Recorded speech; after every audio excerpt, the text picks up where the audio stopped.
तो गाइज ये है iQOO का Neo 7 Pro और ये है OnePlus Nord 3। दोनों ही प्रीमियम मिड रेंज स्मार्टफोन्स हैं, दोनों ही काफ़ी पावरफुल हैं और दोनों के प्राइसेस भी काफ़ी आसपास है। तो चलिए इन दोनों को अलग अलग फैक्टर्स पे इवैल्यूएट करते हैं और देखते हैं कि इन दोनों में से कौन सा एक्चुअली बेटर है आपके लिए। अब अगर आप सिर्फ परफॉर्मेंस स्कोर्स देखें तो iQOO Neo 7 Pro definitely Nord 3 से तो ज्यादा ही है और होगा भी, उसमें Snapdragon 8 Plus Gen 1 चिप जो है।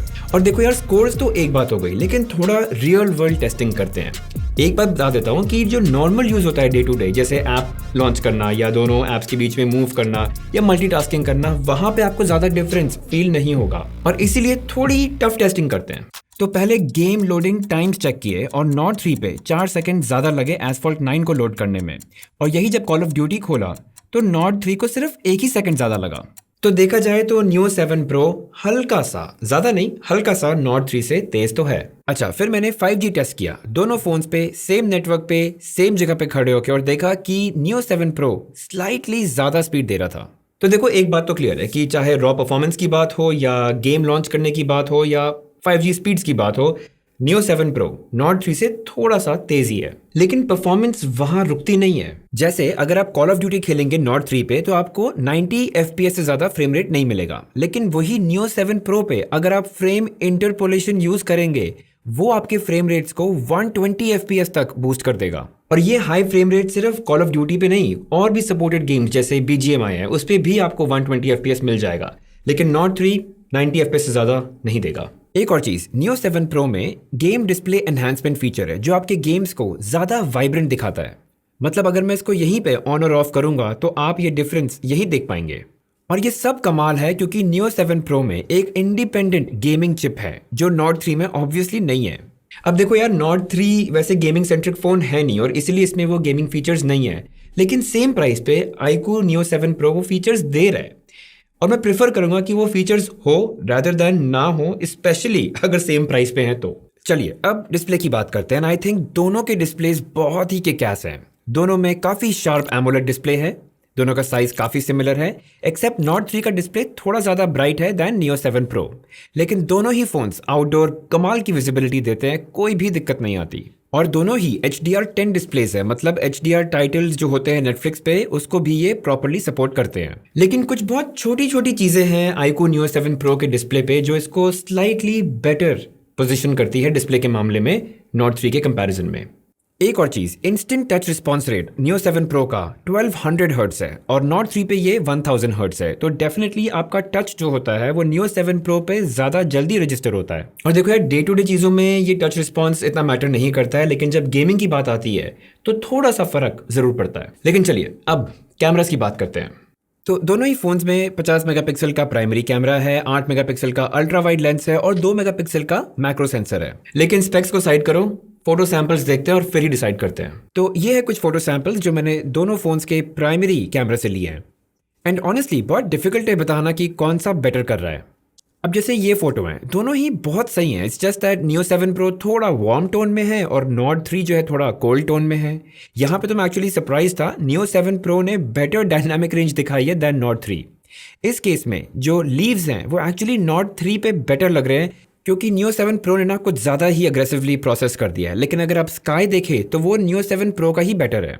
डिटेल्स की बात करते हैं। इस पिक्चर में अगर आप जूम इन करें तो जो टेक्स्ट है गाड़ी का नंबर वो Nord 3 पे ज़्यादा शार्प है, Neo 7 Pro का बुरा नहीं है, बस थोड़ा कम शार्प है।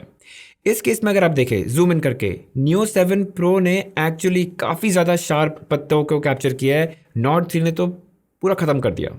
चलिए अब सेल्फीज की बात करते हैं और दोनों की ही काफ़ी सॉफ्ट है, मतलब बहुत अच्छी दोनों की नहीं है, लेकिन ये है कि मैं Nord 3 की सेल्फी की जो डिटेल्स है वो प्रेफर करूंगा, लेकिन स्किन टोन्स Neo 7 Pro के बेटर हैं। और अगर आप देखें टी शर्ट पे जो डिटेलिंग है वो Neo 7 Pro पे मच बेटर है। तो अगर ऑप्शन दिया जाए मैं Neo 7 Pro की सेल्फी प्रेफर करूंगा। लेकिन जब कलर्स कैप्चर करने की बात आती है तो Nord 3 डेफिनेटली थोड़ा सा बेटर है as compare to iQOO Neo 7 Pro। जैसे यहाँ पे अगर आप येलो कलर देखेंगे ना, वो एक्चुअली Nord 3 ने ज़्यादा एक्यूरेटली कैप्चर किया है। यहाँ पे भी जो लाल रंग है वो ऐसा ही था जैसा Nord 3 ने कैप्चर कर रखा है। यहाँ पे जो ऑलिव कलर है चेयर का वो भी Nord 3 पे मच बेटर है। और यहाँ पे भी Nord 3 ने ही बीन्स के कलर को प्रॉपरली कैप्चर किया है। और जब कुछ ट्रिकी एक्सपोजर वाली सिचुएशंस आती हैं तो भी नॉट 3 सही करता है। यहाँ पे अगर आप देखें तो दुकान और जो नीचे फ्लोर है वो दोनों ही काफ़ी वेल बैलेंस्ड है नॉट 3 के फ़ोटो में। आप अगर ये इंडोर फोटोज़ भी देखो तो आप चाहे लकड़ी का कलर देख लो, चेयर का कलर देख लो, यहाँ पे भी अगर आप टेबल एंड चेयर का कलर देखें तो नॉट 3 ने बहुत अच्छे से बैलेंस किया है। अच्छा, लो लाइट में भी दोनों ने बहुत ही कमाल की फ़ोटोज़ ली हैं। दोनों में बहुत ज़्यादा डिफरेंस नहीं है, एक्सेप्ट Neo 7 Pro थोड़ा ओवर एक्सपोज करता है ताकि पिक्चर थोड़ी ब्राइट हो जाए। मतलब इतनी बुरी नहीं करता कि नॉइज़ आ जाए। तो नॉट 3 मार्जिनली बेटर कर रहा है, लेकिन सच में दोनों ने लो लाइट के हिसाब से बहुत अच्छी फ़ोटोज़ ली हैं। एंड यहाँ तक तो फ्लैगशिप्स भी बहुत अच्छी फ़ोटोज़ नहीं ले पाते हैं। तो देखा जाए इस सेगमेंट में, इस प्राइस पॉइंट पे इस तरह की लो लाइट फ़ोटोज़ कमाल है। चलिए, ये मैंने एक वीडियो सैंपल लिया है। दोनों ही फ़ोन्स 4K रेजोल्यूशन पे रिकॉर्ड कर सकते हैं up to 60 FPS। And frankly मेरे को Neo 7 Pro की वीडियो ज़्यादा ब्राइट भी लगी, ज़्यादा स्टेबल भी लगी और ज़्यादा कलर एक्यूरेट भी लगी। मतलब ये टॉय ट्रेन डेफिनेटली इस तरह का नहीं था जैसे नॉट 3 ने कैप्चर किया है। नॉट 3 शेकी भी ज़्यादा है, इतनी ब्राइट भी नहीं है और कलर एक्यूरेट भी नहीं है। देखो, अगर मैं आपको मोटा मोटा बताऊँ ना तो दोनों के कैमरास इक्वली केपेबल हैं। कभी कभी ऐसा हुआ कि नॉट 3 ने थोड़े कलर एक्यूरेट फोटोज़ ले लिए या उसने एक्सपोजर को बेटर बैलेंस कर लिया, लेकिन फिर जब वीडियोस की बात आई तो Neo 7 Pro ने ब्राइटर वीडियोस ली, स्टेबल भी थी और थोड़ी कलर एक्यूरेट भी ज़्यादा थी। और यही अगर सेल्फीज़ की बात करें, मैं फिर भी Neo 7 Pro को ही प्रेफर करूँगा। अब ना इनके डिज़ाइन की बात करते हैं। तो देखो, नॉट 3 बहुत ही न्यूट्रल डिज़ाइन है, फ्लैट सरफेस है, रेक्टेंगुलर एजेस भी फ्लैट हैं, तो काफ़ी बॉक्सी फील है और ये काफ़ी लोग प्रेफर करते हैं। ऑल इन ऑल काफ़ी सेफ डिज़ाइन है और सब यूज़ कर सकते हैं।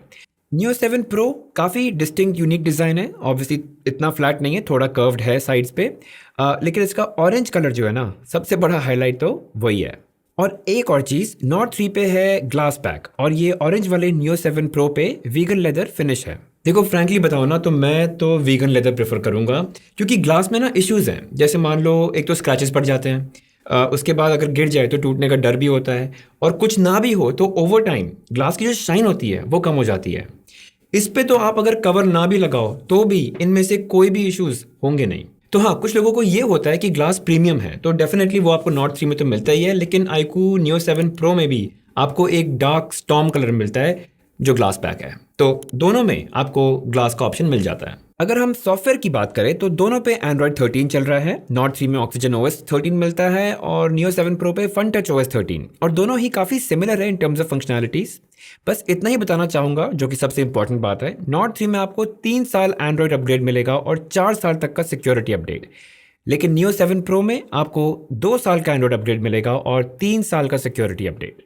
तो यही है, नॉट 3 में आपको पूरा 1 साल का एक्स्ट्रा अपग्रेड मिलता है जो आपको Neo 7 Pro में नहीं मिलेगा।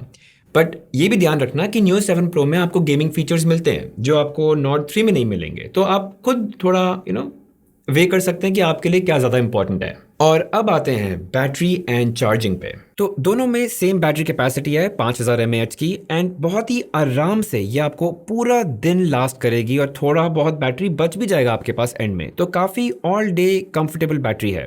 लेकिन चार्जिंग स्पीड्स दोनों पे वेरी करता है।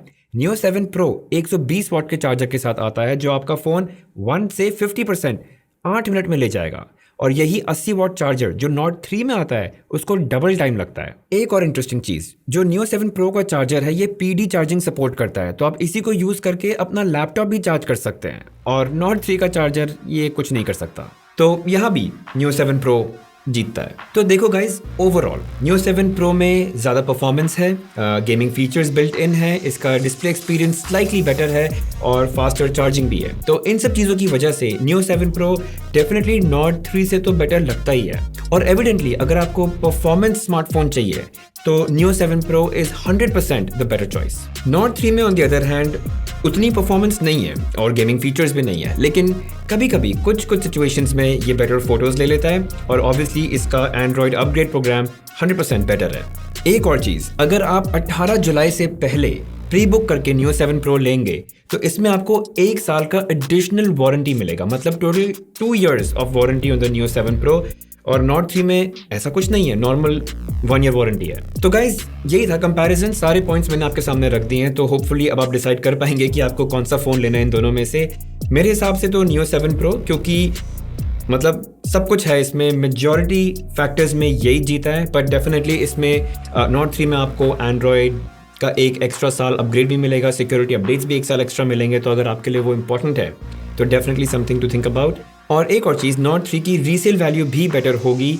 अगर आपको बाद में इसको सेल करना हो तो डेफिनेटली ज़्यादा प्राइस पे बिक सकता है।